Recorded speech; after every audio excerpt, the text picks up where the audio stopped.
Hello, everyone. I'd like to officially welcome you to the Zen of deep knowledge creation and team collaboration. My name is Shelley Hayduck, and I'm co-hosting today's event with two of my favorite collaborators, Matt Caton and Jay Ofemi. Thank Hi, you, everyone. everyone. Thanks for joining us. Today is going to be a very interesting session. We're kind of going to funnel into it. So I'm going to start in broad strokes with sort of how you get started with deep collaboration, some of the benefits that you as an individual and your team can get from that. And then we're going to get very detailed into how to share your brain, how to tag things for other colleagues. Do the volume of the attendees. You're automatically muted, but that being said, we absolutely love your feedback. So we do have an active Q&A on the Q&A panel that we're all checking in, and Chase is moderating. So feel free to type in your questions there. We are going to reserve a good 10 to 15 minutes on Q&A. So I'm going to start off with the first brain, just giving us an idea of why you'd want to do this, how it differentiates from some of your other communication tools, and from there we'll get started into the nuts and bolts of how to actually create a team brain and share it successfully with your colleagues. All right. So the first brain that I have up is called my team brain collaboration brain, and we actually just tweeted this out. So I'm actually in my desktop client software, but if I go to my online options, you can see I can click on brain access.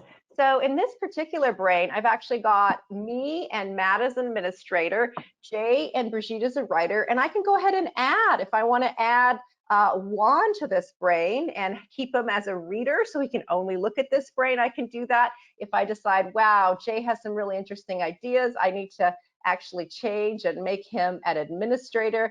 This is where it happens in our online window. So you'll also note that the default for this is to not allow public access, but I've checked this box. So what this means is when we tweet out this link, you guys can actually go online on the cloud and click through this right now in real time if you want to, and look at this brain, and the rest of us can actually go ahead and make changes to this. Just a little background on collaboration. So I'm going to save this. So what I want to do is start off about talking about how to make your particular vision and your team vision a reality with what we call deep collaboration. So let's go ahead and talk a little bit about augmented knowledge networks. So here's the thing, we have a lot of different tools out there in terms of collaboration. We actually have everything from, and I have on the slide over here, email, Slack, GoTo, Web, Zoom, all these things, and this is one form of collaboration. So what type of collaboration is TeamBrain offering that I can't get from these other tools? So that's what I want to talk about, deep collaboration. So one of the things and the characteristics of that is the actual structure of your information, and actually the sum of the network. In the case of a brain or a knowledge network that you're actively building, may actually be greater than any one component. So that is to say, rather than just having a shared drive or a shared Google Doc where you're creating your team goals, in the brain, you can certainly have that document, but what you can do is create this network of connections that actually helps you get the larger picture behind the information and also discover information. So in this case, the Gestalt view, that overall arching view, fosters that shared understanding that maybe you get and your colleague who've been with the company for 10 years, but this new person you're just onboarding, they need to dive a little deeper. So this is where the brain can really help people level set and get on the same page, and at the same time expand the diversity of views as well, because they're coming in with their own thoughts and connections that you may have not thought of. So that's what we're talking about when we're talking about deep collaboration. So in terms of some of the benefits that our TeamBrain users are finding is a lot of people are saying, well, I'm just going to discover things. Like, I don't even know what to search for. Of course, we've got our search box, but when I clicked on that document, I also saw the briefing, the analyst briefing that I didn't even know my company commissioned. So that's the kind of thing that is fabulous. Obviously, you're going to get a lot of stuff like meetings are wonderful, but you can save the meetings for the important stuff, reduce your meeting time by having it all laid out in your brain, reducing redundancies. We actually work with a lot of very large customer service product companies, and they commission these huge studies.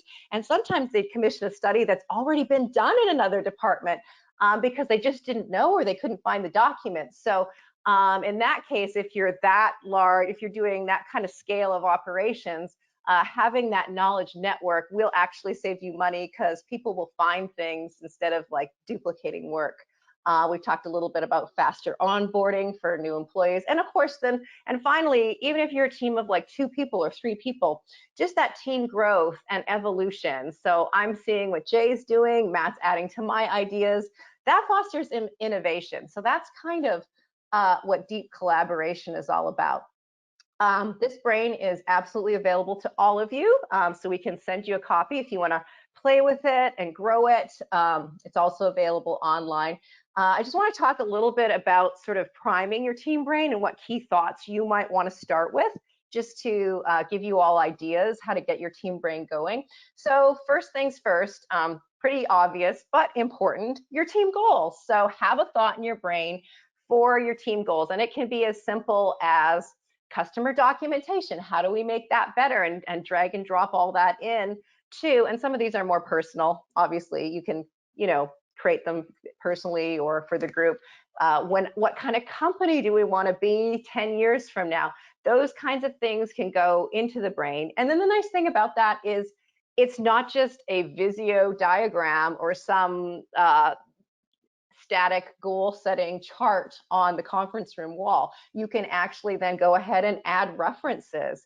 And then the second part that is actually very cool that a lot of our customers do that I love working with clients on is visualizing the business process. So the structure of the brain, because we're a visual tool, can also sort of lay out your business processes. What do I mean by that?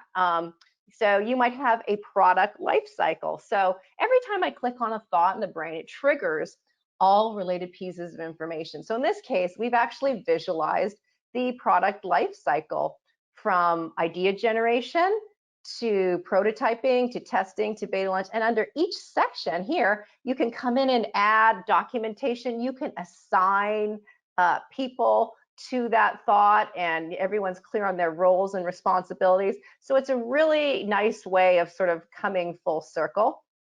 Let me just go back to that product life cycle thought and the product stage. And maybe it's the idea generation area that I'm in. So anyway, I can see if I'm a new employee, what each phase of my company's life cycle is. Another sort of way to visualize things is for salespeople, investment firms. You can visualize your deal process. So from due diligence to structuring to underwriting, each phase of your business can have a thought and then information below that. And then you can also do fun things like David Allen in the GTD world. He obviously, a lot of people, if you're not familiar, David Allen is a best-selling author, and he wrote the ever famous Getting Things Done book. So he has a project plan model that goes from outlining purpose, mission, to doing brainstorming, which is obviously very great and fun in the brain, to organizing a next item. So this is another sort of higher level outline that you can sort of use as a foundation. And then I also like putting in his horizons of focus. So what level of goal setting are you looking at with your team? Runway is sort of what we're doing right now. You've got that 10,000 foot view. Those are your current projects, all the way to what they call the 50,000 feet life goals if you're an individual, or maybe company vision if you're a group. And then of course, people maps and team maps. So anyway, that's just kind of, that's one aspect as well of the deep knowledge base in that giving that structure of your information, meaning visualizing these business processes. And again, this isn't just an academic application. This offers your team real value because they actually see what steps they need to follow to take a project to its completion. So that's also very helpful and very powerful.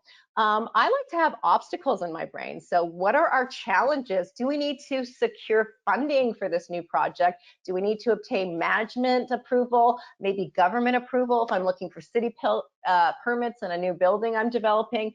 Overcoming objections. What are my customers? Where's the hesitation? So that's a kind of a cool section for you guys to, operate, with full vision and get those blinders off. And let's look at these obstacles. Let's tackle them. Let's build on, how we can move beyond them. So I put that as number 3. And number 4 is just active projects. So Matt and Jay are going to cover a lot of this, but obviously this is where the nitty gritty comes in, and you can actually have all kinds of projects. You can thought type the phases of your project. So that's obviously a key thought area in your brain. And then references and inspirations, often overlooked. I absolutely love this area. Websites that I like, art that I'm interested in, cool things that even my competitors are doing, or product design in a variety of different spaces, from cars to new AI technology. Like, all of this goes in this area. You can create zoomable icons. Again, we'll have probably Matt or Jay show that. So this is also another nice area for a team brain. And then alliances. These are just like people or things that can help you. So it could be industry associations. If you're a student, maybe it's teachers or industry leaders. If you're an educational organization, it might be colleges that share the same vision. Or if you're in a company, maybe you're a smaller team in a larger company and you have some key executives that you like to bring on board to your project. So those can be listed there. So alliances is can become a very powerful area. And then finally, when all that's done, lessons learned. So once you've completed these projects, this lessons learned area is just great to go back and look. Where did we succeed? Where did we fail? We do a lot of work with the Department of Defense, and they're very big on lessons learned for a variety of reasons. So this area can also become very nice. And of course, this is where you can archive a lot of things that you don't need right now, but in the future, you might want to look at them. So that's just a team brain on a team brain that I'm going to share with all of you, and we're sharing. And now what I want to do is move into a real life example.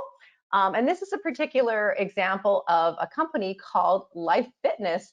And the first thing I'm going to do in this brain is I'm going to go actually up to my sync options, and it's telling me I'm up to date. So just in terms of architecture with the software, for some of you this is obvious, but for some of our new users, we're quite unique in that we have an untethered desktop version. And when you're downloading that software, you're actually working on the desktop, which is great because you can take it on the field with you. We have a lot of field service customers, or you can work offline. You don't need to be connected. But that being said, you might want to sync your brain to our cloud, or in a team brain scenario, to other people. So you're going to want to hit sync.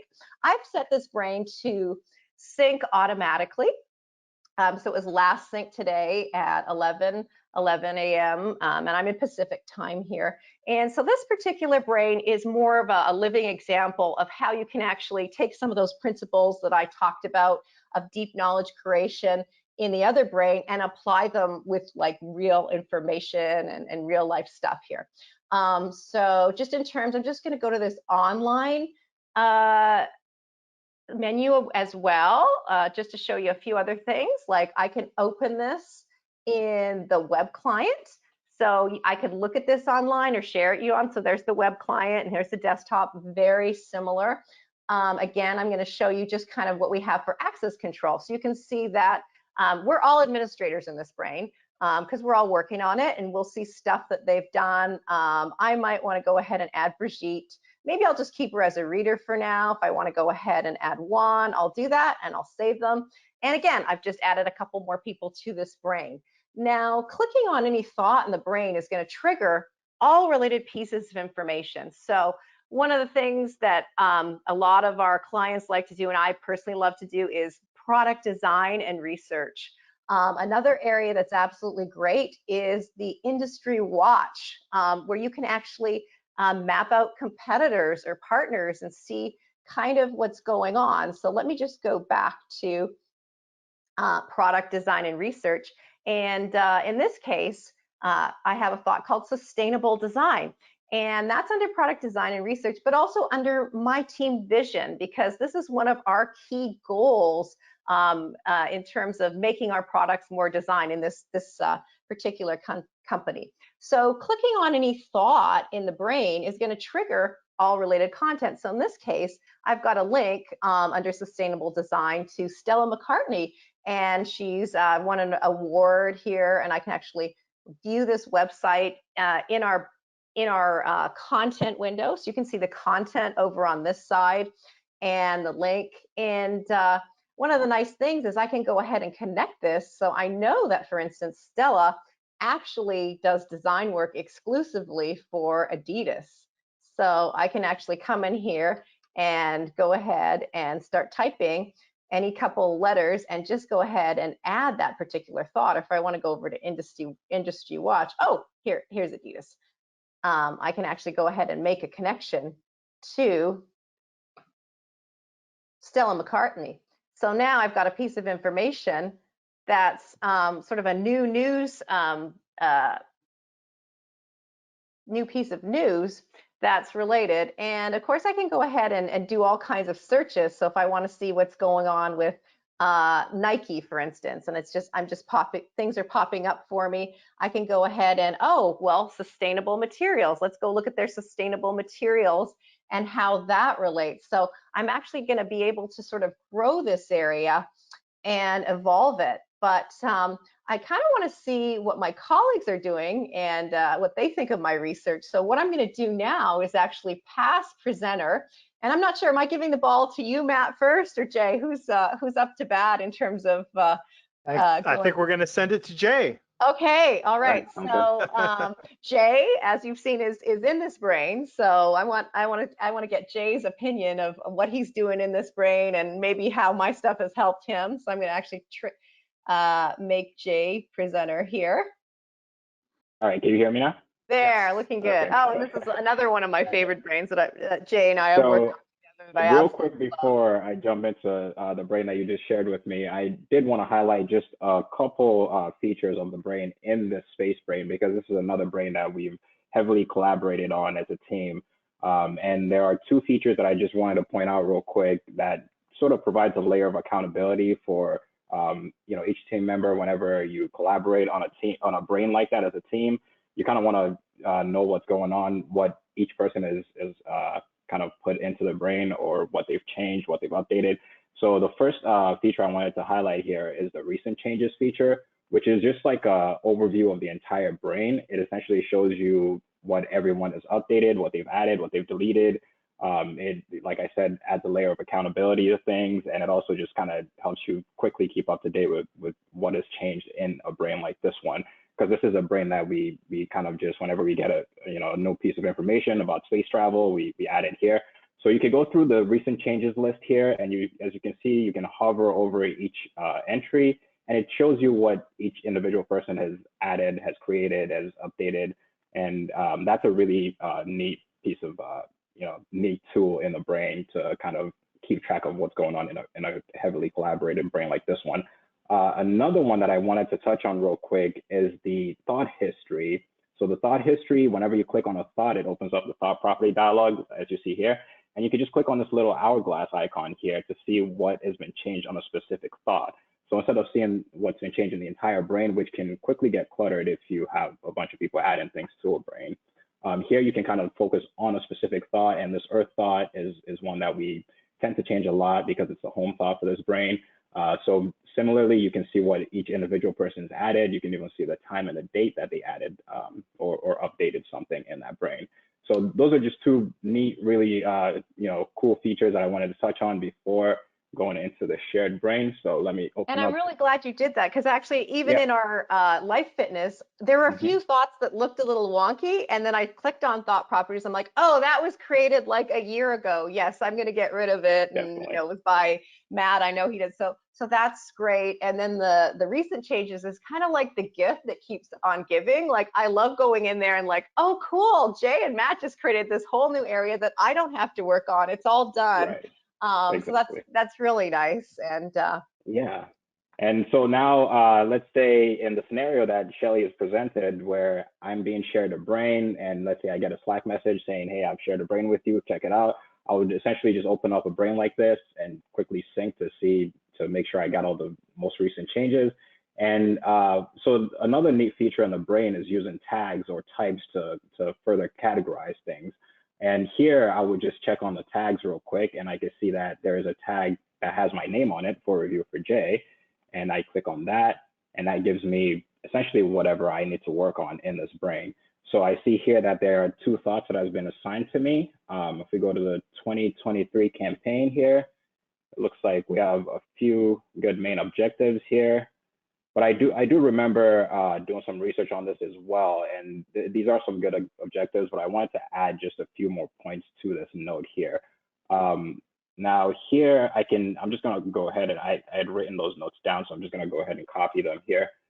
And here I can add those notes to this brain in 2 different ways. Essentially, I can add it to this note as well and just kind of update this note. But depending on the way that you choose to collaborate with your team, you know, the sort of like permissions you have for each collaborator, you might not want everyone updating. Let's say this is the main note for this thought.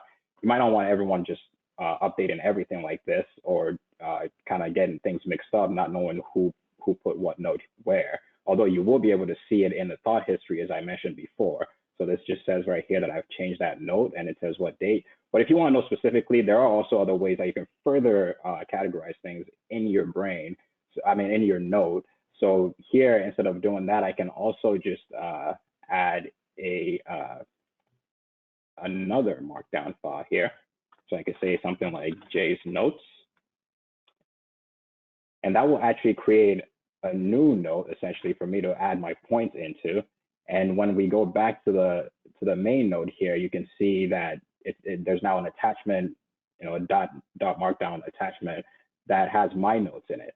So let's say we're all kind of just dumping our ideas in here. That does work. But if you want to kind of further categorize things, and also just so for example, now that I've made changes here, I'm gonna go ahead and reassign this thought to Matt so that he can further review it. So I'm just gonna right click on my tag here that says for review for Jay, and I'm gonna replace that tag with for review for Matt. And, you know, so we're not in the office today. I would normally be in the office today, but I'm actually feeling a little under the weather. So this is actually a perfect example for how we can collaborate as a team, even though we're all working in different places. So instead of, you know, starting a meeting with Matt and explaining what I've changed here, I would essentially just send him a Slack message saying, hey, I've assigned you a new thought, so he can go and check under his tag. And when he lands on this thought here, he would see in the notes, either he could scroll all the way to the bottom, he could check the excuse me, he could check the thought history to see what I had changed, or he can just quickly see that I've added an attachment here that says Jay's notes, and he can click on that to see just exactly what my notes are instead of reading through the entire note. So this is another way that you can kind of further collaborate as a team, and you can actually, the way you set up the brain, the way, you know, your level of collaboration is. So in this brain, we're all admins, but you might have writers, you might have admins, you might have readers. Maybe you don't want the writers to always change the main note. Maybe you just want them to kind of add an attachment here with their notes into it, and then you have an admin come in and grab these notes, and whatever they agree with, whatever they don't agree with, they can add it to the main note. So depending on just the way you collaborate as a team, the brain definitely gives you a lot of tools, a lot of features to further enhance that. So with that said, that was just my quick little thing there. With that said, I'm going to go ahead and pass presenter back to Matt, and so that he can review this thought and the changes that I have made to it. And let me great, thanks, Jay. I will make myself the presenter now. Jay, fantastic. Thanks. And I love that you gave, multiple different examples of ways to collaborate in TheBrain. There's no set in stone as far as, this is the process that you need to follow. You could set up TheBrain to really start flowing into your own business process using thought types or thought tags.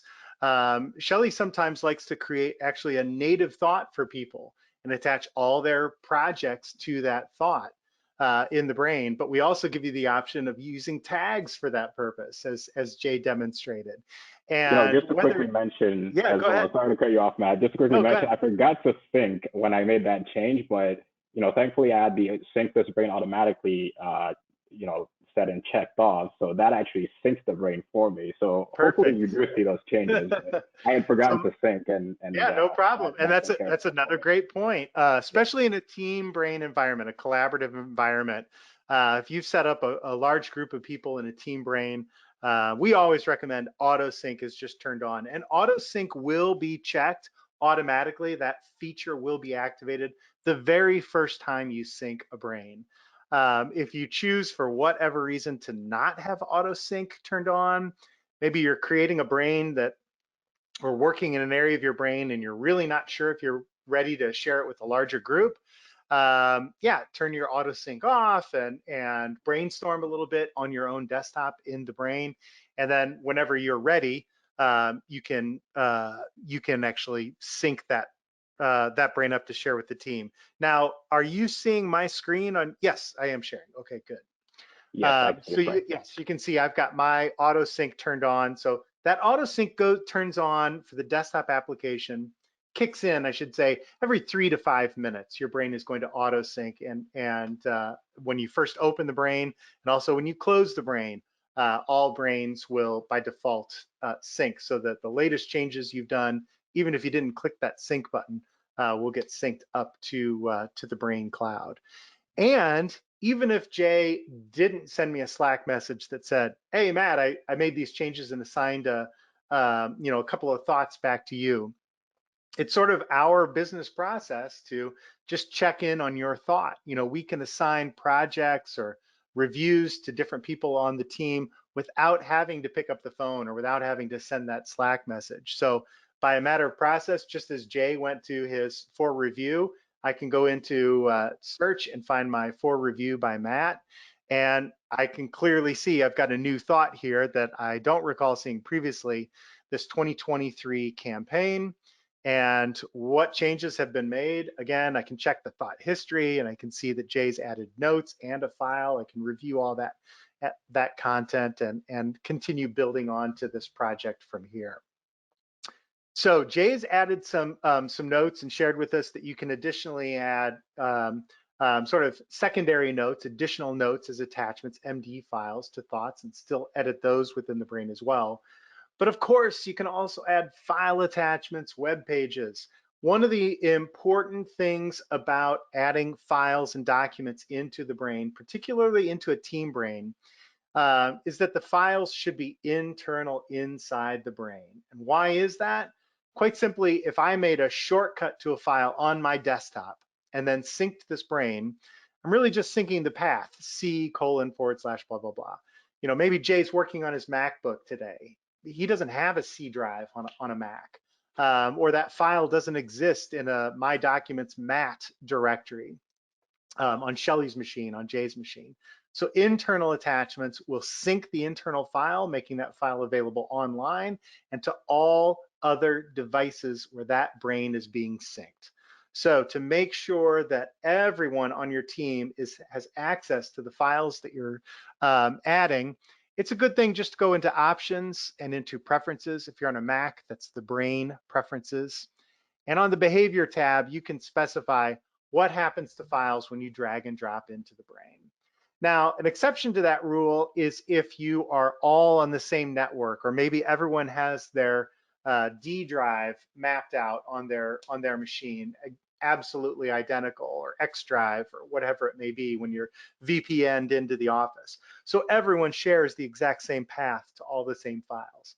In that scenario, sure, if you'd like to just make a shortcut to a file that you know everyone else can access, you can do it that way as well. And of course, web pages, as long as everyone has access to the URL that you're linking to, everything's going to be fine there as well. So I'm going to bring some files in. I'm going to close this. You can see I've changed mine. So when I drag and drop, it moves the file into TheBrain for that setting. And so for my ad campaign, the first thing I see is our campaign budget. And I'm going to be helping a little bit with the finances here. And I recently got the most recent prices for Google AdWords. I want to share this document with everyone. So front and center, we know what we're going to be spending on Google AdWords for this project. So I simply click and drag right into TheBrain. And as you saw in my Brain's preferences, that setting, when I drag and drop into TheBrain, that file is moved internally into TheBrain. So now I have this file, Jay has this file, Shelly has this file. We all have easy access. We can navigate through this document and review together at any time anything that I'm bringing into TheBrain. So one more file that I'll just drag and drop right in, website evaluation. We're going to be redoing the website for our client. So I've got a little evaluation sheet, and I want to bring that into TheBrain as well. And that's my preference. When I drag and drop to move that file, I no longer need a local copy. I want it internal inside TheBrain so I can access it from there, and so can my colleagues. So easy access to all of those documents right there from TheBrain. From time to time, if you are creating a brain and you say, well, now it's time to share this brain with the rest of my team, one suggestion that I like to give is to do a quick search through your brain to see if you do have any shortcuts within the brain that the rest of your team won't have access to. And to do that, we can run a report. So I'm just going to click on the little icon here next to the search and run a report. Right now, this is an alphabetical listing of all thoughts in this brain, but I want to look at all thoughts that have attachments that are external. So I go to external attachments, and sure enough, I've got 5 external attachments in this brain. So these are thoughts where someone, myself or someone, created a shortcut to a file. We can review those. Again, look at the thought property, say, hey, Shelly, you accidentally linked to a file. I'd like you to bring that into TheBrain. Or maybe there's a reason she doesn't want to share it yet. But we can review those that content. Another feature that I want to share with you is the brain's ability to discover existing information. And Shelly really touched upon this, and so did Jay, mentioning that I can run a quick review of recent changes. But let's say I don't happen to notice one of the topics that was recently modified in this long list. We've really been working quite extensively here in TheBrain. And my customer mentioned to me that they particularly want to bring in some type of celebrity designer. They really want to keep things sustainable with all of the materials they use for this new product campaign in 2023. Great, so I'm going to start doing some research here on sustainable materials for all of our design projects. So I'll just start typing in sustainable. And as you can see, the brain is sharing with me all existing thoughts that match whatever it is I've typed in so far. And so there's sustainable shoes, sustainable materials, and here it is, sustainable design. And I can actually visit this particular thought. I'm going to go ahead and double click and link to that thought. And if I look at the thought properties, I can see that Shelly just recently created this thought and added all of this wonderful, valuable content. I don't need to recreate the wheel. The brain has found this existing content for me, and I can simply link to this thought. And as I mentioned earlier, they're looking for sort of a celebrity designer to come in on the team. Now I've got all this great information about Stella McCartney here as well. And I can start researching it and focusing in on using a lot of this material all of this research that's already been done for me for my 23 ad campaign. So Shelly was contributing towards all of this deep dive research into my ad campaign that I'm working on for my customer without even knowing that it would benefit me in any way whatsoever. And that's really a key component of deep knowledge creation and all of our minds collaboratively coming together for a better end result. That's a key component of today's webinar, is being able to find everyone else's research and data within the brain, and the brain helps me to discover that information as well. And if I want to just make a note over here on the left, that I am going to be using Stella McCartney's designs. Customer wishes to use designs by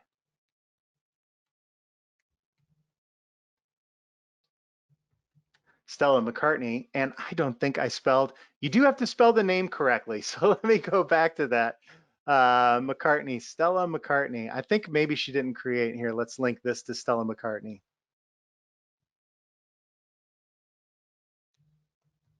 There we go. So I've created a thought for Stella McCartney. And as you can see in the brain, when I type in Stella McCartney on another thought, you can see it's being underlined in blue here. That's called an unlinked mention. I thought there was an individual thought for this example of Stella McCartney. Anytime you type in the name of an existing thought, the brain is going to identify that for you. So you can see Stella McCartney is underlined in blue. I can right click. I can activate this thought or link to this thought. So I'm just going to link, or no, I'm actually just going to activate and go to this Stella McCartney thought that I just created that's linked up to an article about her design as well. And notice at the bottom of this thought, it's telling me wherever Stella McCartney is appearing in a note in other thoughts elsewhere in the brain. This is another key feature where the brain helps you to discover existing data that you may not have even created in a team brain environment. But it's identifying that relationship, that context, and I can see quite clearly, I'm over on Stella McCartney's thought. Maybe we're doing some research on all of her designs. Shelley can start adding here as well. And I'm just reminded, our 2023 campaign for our customer for Sports Zone is also very interested in all of this information as well.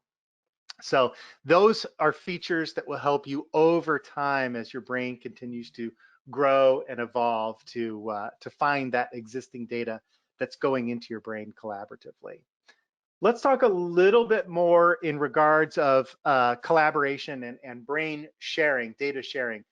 Shelley's done a great example of showing you, how once we sync a brain, we can go into this online brain access and sharing, and we can share with other members. So as your brain grows and evolves, your team grows, you can add new members at any time. The brain is a great way to get them up to speed. They can now receive a copy of this brain and start reviewing all the different projects and processes you're working on. You can leave them as a reader, make them a writer so they can edit content. Administrators can add additional members to the team. So I'm logged into this brain as an administrator, and so therefore I've got this drop-down menu. I can add other members of the team as well. I can also back up this entire brain into a brain archive file. Only administrators can make what we call a BRZ, a brain archive, your entire brain backed up into a single file. So I can take it with me on a thumb drive if I'm traveling or something like that and move it over onto another machine. That's not the easiest way to move a brain around. The easiest way is just to sync, but that is that BRZ is an option, and it's great to make backups as well. But also, we can share this brain with other users that are not members of the team. Let's say someone in accounting uses the brain, but they're not in our team brain group. I want to start bringing them on board, letting them know this brain exists and getting their feedback, and maybe eventually we'll upgrade them to a team brain license and they can start contributing and joining us here in collaboration as well. But I know that they use the brain, so therefore I can type their email address at the bottom and invite them. Anytime you type in an email, and I'll go ahead and type in my own email and say invite, notice that I am a reader and they'll receive an email that says they've been invited. When they log into the brain, they'll have an option to download this brain, but they will only be a reader. Notice when I right click, they're not a member of my team brain group, so these options are grayed out. I can't make them a writer or an administrator in this brain. So that is for other brain users that their email address. That's a great way to share. And the other way that Shelley shared with us is that you can make the brain publicly accessible and just share this URL. For that, they don't even need to have the brain installed. All of that would happen via through the web. They'd log into this particular brain through the website. And speaking of the website and web client brains, the brain is currently in sort of a pre-beta release of our latest development of the web client, and we call it Vulcan, vulcan.thebrain.com. So congratulations being a part of today's webinar. You're about to get a preview, the first preview of Vulcan. So yes, I'll go ahead and save those changes. And I am going to bring up my web browser. Now, first, I'll also share with you that everyone joining today's webinar, if you're interested, please send a note into support@thebrain.com and let us know that you're interested in checking out your brain or just checking out vulcan.thebrain.com. Right now, it's by invitation only to gain access to start using your brain in the new web client. And this is Vulcan. I'm already logged in, and this is the Life Fitness Brain that we've been demoing today. And notice when I navigate down to customers and into retail customers, all of my recent changes, Jay's changes are all easily accessible here. So our brain has been syncing in the background. So my new documents under campaign budget are accessible online through Vulcan. The great thing about Vulcan, and of course we did have a web client in the past, but we've really taken everything to the next level. A lot of the features that are available to you on the desktop version of the brain are now available in Vulcan as well. Notice I won't go through all the features today, but as you can see, when I can right click, I can make thoughts pins, I can start creating thought types and tags and actually create new thought types and tags right here in the web client. So you can actually start using just simply the web client of the brain rather than the desktop. Now, that doesn't mean the desktop is going away. It certainly is not. But this just gives you another access point to get to your brain data and facilitate all the changes and modifications that you need to make into your brain over time. That's everything that I wanted to share with you today and the team wanted to share with you today in regards of using the brain for collaboration. We started with one brain that Shelley originally developed. She shared that brain with Jay and myself. We continued adding on information, discovering other people's information along the way that they had created and that exists within this shared brain. And with that, I think Chase, I'll ask you to come back online and let's see if we can start getting into the QA and answer any additional questions that came up. Absolutely. Yeah, lots of good ones today. Great. First one here, is there a way to share only a part of a brain with the client? Yes, there certainly is. When you create a brain, you are sharing and share a brain with a client or with another user. You're sharing the entire brain. So each individual thought has its own local URL and online URL as well. So if I wanted to, send a note over to Jay that says, hey, I've specifically made some changes on this thought. I don't want him to wait until he discovers that I've reassigned the thought to him. I do want to, send him a quick message. I can copy the web thought URL and send that to him. I can copy the local thought URL and it'll load up to this thought, his local copy on his brain. But he'll then have access, and anyone that I send the web thought URL to, even in a public brain, will have access to the rest of the brain. So if I want to share just a portion of the brain, those are some more advanced features, and we cover those in our Brain 202 webinar. So I encourage you to go to our website and do a quick search for the Brain 202. There are step-by-step instructions on how you would copy individual thoughts. I'm holding down the control key. I can copy individual thoughts. I can even search from here and say, select related thoughts for 2, 5, 20 generations away, add those into the selection box, copy these thoughts and paste them into another brain. So let's say there's a brain that's all about, Nike or Stella McCartney, and Stella wants to review the brain that we've put together about our research on her designs. We can copy that portion, paste it into another brain, and share just that brain. So that's important to know. When you share a brain, you're sharing the entire brain, but you can segment a large brain into smaller topic-specific brains, or merge brains together into sort of a default brain of smaller topic brains that you've been working on. So those are some more advanced features of the brain, but they're certainly possible, yes. Fantastic. And how would you sync a brain to a private server if you had your own sort of server infrastructure set up already, let's say? Sure. Yes, we have those capabilities as well. And I would start off by recommending that you contact support@thebrain.com with your interests. And we can share with you more information about TeamBrain Server.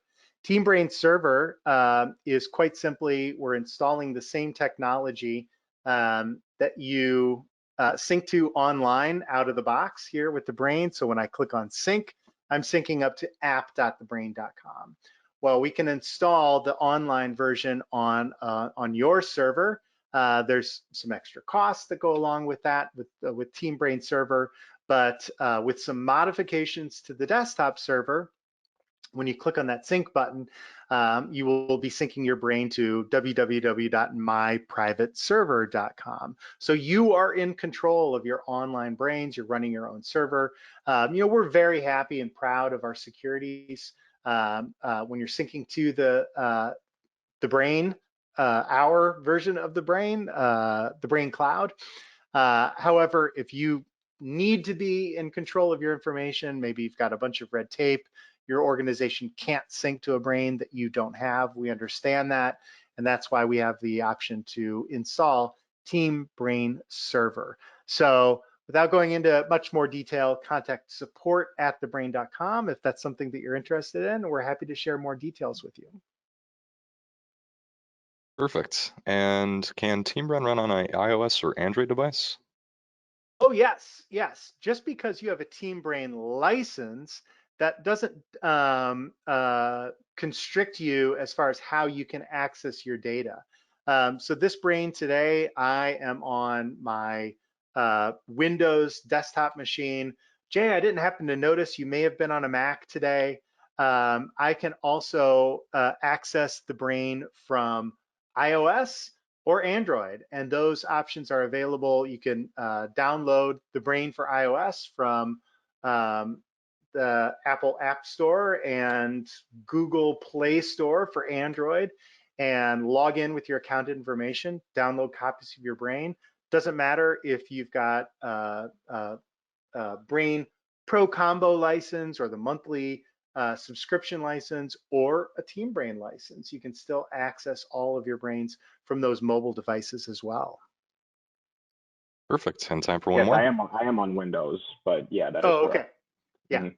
Yeah, it's important to note that the brains that you create are cross-platform compatible.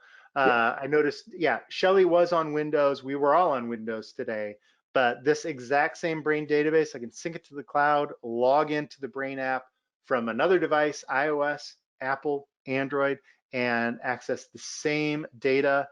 The notes, I love that the notes all look the same regardless of the interface that I'm logging in through.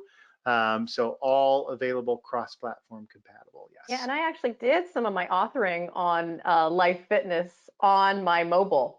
Yeah. I love the mobile, and I don't know if we have time, Matt, to talk a little bit about BrainBox as well. So, Oh, sure. as you're, throughout your day, you'll come across really cool, just a snippet of news or an idea.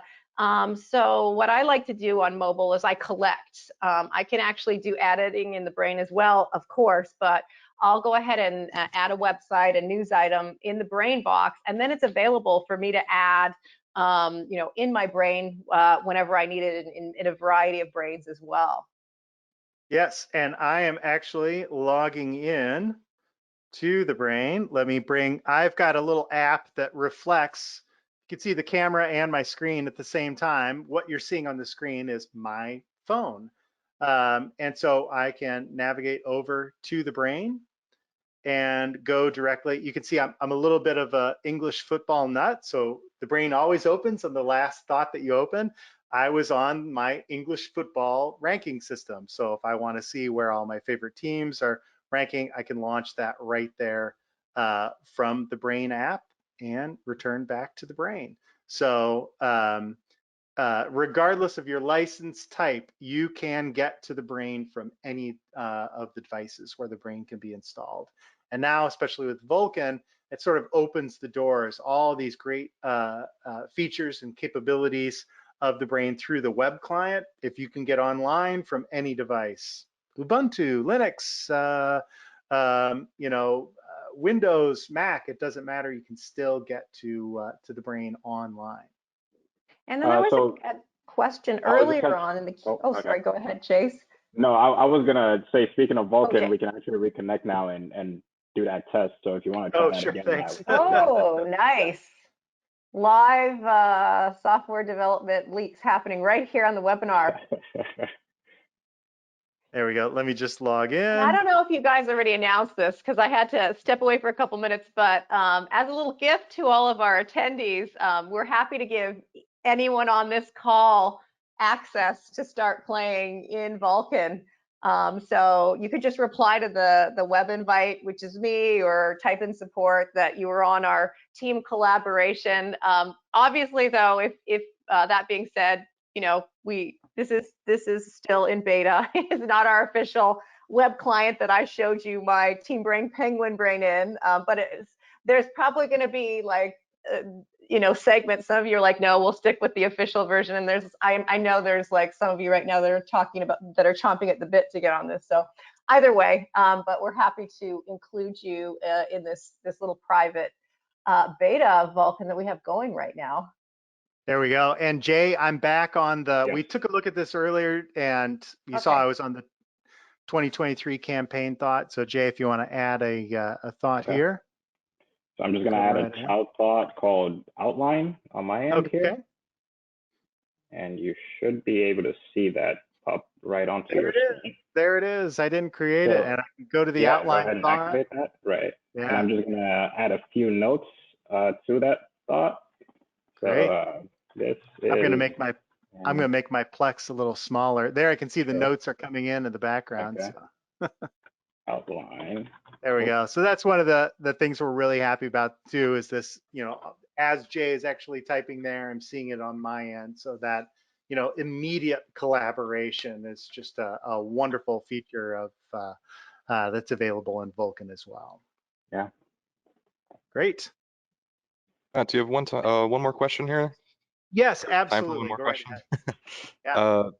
Let's see. Magnus here was curious if you could show off the force layout mode within Vulkan. Ooh, absolutely. I'm going to go back to Sports Zone. Can you speak a little bit about the force Plex? The force. So I'm just making the Plex a little bit larger on my screen to maximize screen real estate, and I'll open up the force layout. And I'm going to select this option also, gather thoughts. I've got another monitor off screen. If you really want things to spread out, get the big picture. This I'm broadcasting in a very low resolution. Yes, we're very low resolution. All of us, very low resolution. So that you can see things in real time as we're clicking today. But as you can see, the force layout allows you to really start getting the big picture on how all of your data is connected. If I want to expand my this 2023 campaign, I could just go down to that thought and expand those as well. So you really start getting sort of the like I said, the big picture of all of this related information. And again, still in development, but we're really excited. And I've grouped like thoughts together, so you can see they get this wonderful frame around them, so that I know all of those thoughts fall, under or into a particular category within the brain as well. All right, and we had a question a little bit earlier on the difference between thought types and tags. I had a variety of thought types in collaboration, so and actually you can even see the thought types and tags in Vulkan as well. Sure. Yeah, you can still see in Vulkan, all of the different thought types and tags. And as I mentioned earlier, create new thought types and tags. I love that you can do that through the web client. But here I'm going to minimize Vulkan and come back into the desktop view because I've got these drop-down menus of all of our different thought types and all of our different tags in this particular brain. Now, the key difference between thought types and tags, people explain them differently. I like to think of them as, a thought type is a standard category. This sports zone is a VIP customer. Now I may have different types of customers, so I've got different types of customer thought types: VIP, new customers, pending customers, and so forth. But they're all customers, but they have different attributes, and that's where the tags fall into play. Notice that I can have multiple tags on a single thought. This is a customer that is primarily, all of their business is taking place in Brazil. Brigitte is currently reviewing everything going on with this particular client. We've also added India into the mix for this particular client as well. Let's say we're really going to start funding a lot of money through this particular client. They're a VIP client of ours. We really want to enhance their marketplace value. And so we're going to be funneling a lot of money into their marketing campaign. So this has now become a high cost customer. We're taking a big risk. We're really going to invest in this and make sure that we do right by this customer and make sure the world knows about Sports Zone. Well, I want to tag this thought. I'm going to open up the thought properties and tag this thought as a high cost item. So I simply added another tag, high cost. If I want to see all of my high cost projects, there's only one right now, Sports Zone. If I find another one, let's say we're researching in and really investing in sustainable design, I'll make that a high cost item as well. And so now when I go to my high cost tag, I can see there are two thoughts that are tagged high cost.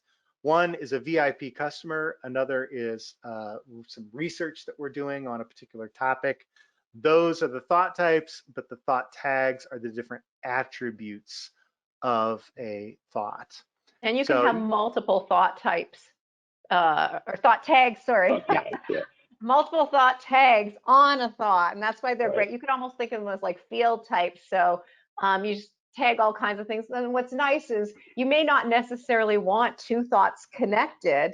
Like you might have a variety of high cost items, but they don't necessarily fit together in like sustainable design or whatever. So that way, when your company gets budget, just activate that tag and boom, all these different things that aren't necessarily connected will pop up. So just, and the thought types are great for creating almost like a menu or syllabus of ontology on top of that information. So you can do custom icon, custom color, and that looks really nice when you're doing groupings. It's great for academic settings and classifications as well. So thought type one type, and that'll take on a nice visual property for all your thoughts and tags, multiple tags.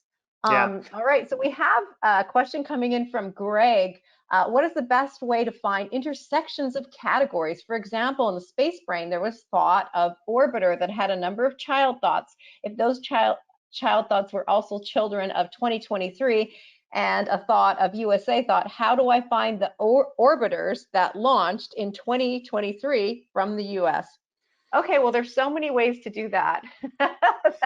I guess I'll let Matt or whoever has, are you on space? Is it Matt or James? Yeah, I just opened up Space Brain. And you know what? With that question, I'm going to start typing in 2023. Yeah, so you can start with the timeline where we have things categorized by years, or you can use the reports tool, which and natural language search too. Like you could literally just type in, and that's the great thing about the brain. There are multiple ways to get to that same type of information. In some cases, and it's actually kind of funny because our search is very powerful and it will search through PDFs and documents, but people sometimes forget about the search. They just think they can navigate. And then we have other people that like, oh my goodness, I don't even know what keyword to type in. I'm new to this project. So then they're going to visually navigate and discover the lexicon of their teammates to kind of grow. So anyway, yeah, Matt, and I don't know if you want to add or show anything more in Sure. terms of that, but that's a very interesting question, Greg, in terms of things are intersecting. So that just means you're going to have those additional points of serendipity. You have that ability to discover stuff that would otherwise be overlooked and see connections that will foster that kind of creativity. So, Yeah. um, And you can see there are many there's, ways to do it. yeah, there's not a lot on, 2023 just started. There's not a lot of content in this brain on 2023 yet. But as you can see, there's a thought called 2023, and then 2023 shows up in this case, it's an attachment on a thought as well. So all of your file attachments, Word documents, spreadsheets, PowerPoint documents, they're all being indexed by your operating system. So your OS actually indexes all of the thought names, the notes that you're adding to thoughts, all the file attachments, and therefore they show up in the search results. I think Jay started to mention running a report as well. Yeah, we got the reports. No, specifically in this brain, we have missions. I think we have a mission type, so you could go to the type for missions and search for, or sorry, run a report for missions. But that's actually a good point, though. You can do orbiters. reports, but you can search by thought type and tag again. So there's just so many ways of really, getting based to that on how content. you set up the brain, you can set that brain up to help you reach that content if you think you might have a bunch of information that might kind of cross like that. So here, I believe we do have an orbiter tag, if I'm not mistaken, if I remember correctly. Oh, an orbiter tag. Okay, so what Jay's saying is I'm doing a type mission. Love this brain. tag I love orbiter. It too. Oh, there we go. So without that, let me go back and just point out, if I just filter, these are all thoughts that are missions. There's 128 missions that have a thought in the brain. But Jay also created an orbiter tag. So missions that involved an orbiter, I'll add that into, and notice it adds a plus sign here.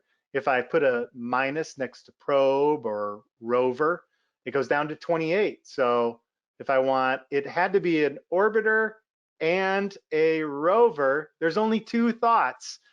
Mission that contained an orbiter and a rover. There's two, and I can go directly to that thought to learn a lot more about that content.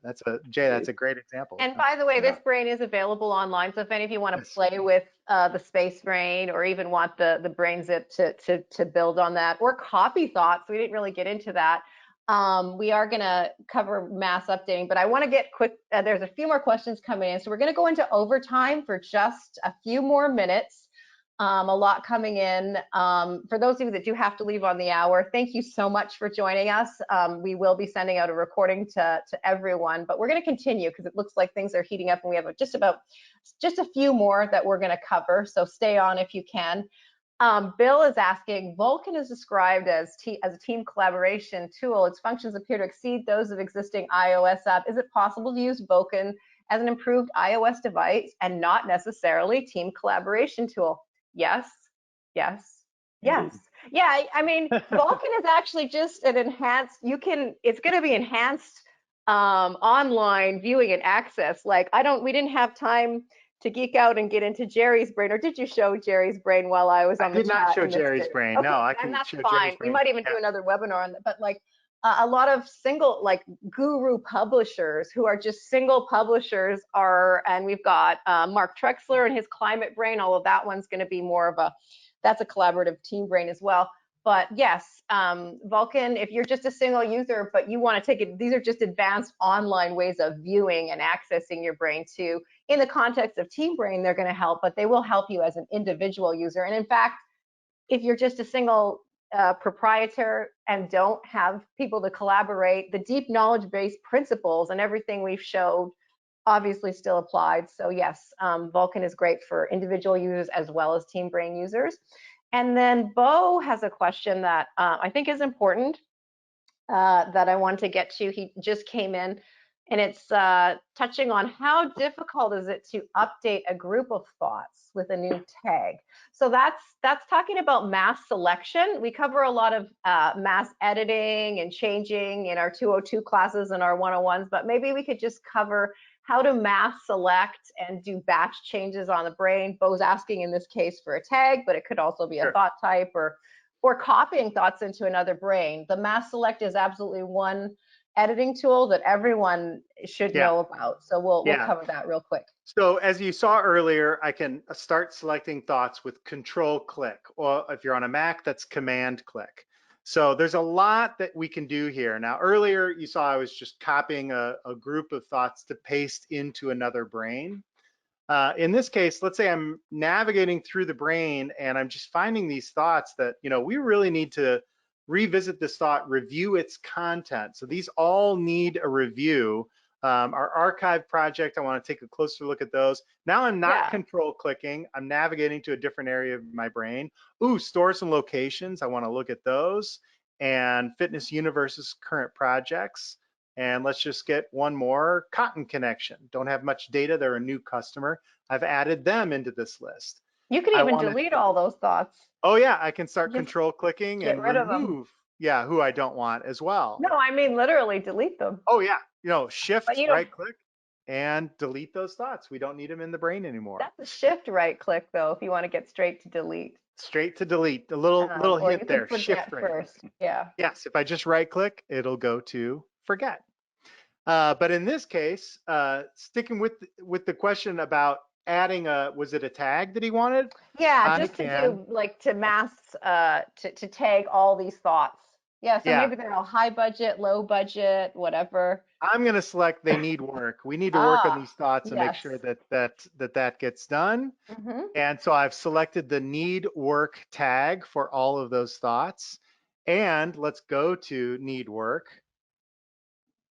I am going to say that, I want Brigitte to take a closer look at all of these thoughts that need work. Sure, pass it off to Brigitte. Absolutely.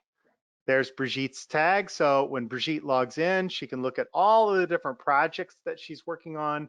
She now also needs to review all of the need work items. What needs to happen? That information I'll leave over in the notes. These thoughts need to be reviewed in 2023. So just some details about what needs to happen there. Yeah. It's also worth mentioning that, so first you can I believe you can drag over multiple thoughts to add them to the selection window, but then also you can activate the Brigitte thought and link everything in the selection window as children to her thought as well. There's a lot of mass editing capabilities. Yeah. And actually maybe copy too is a good one. Like let's say you've downloaded Jay's cool brain on space and you want like just the 2023 orbiting projects, whatever.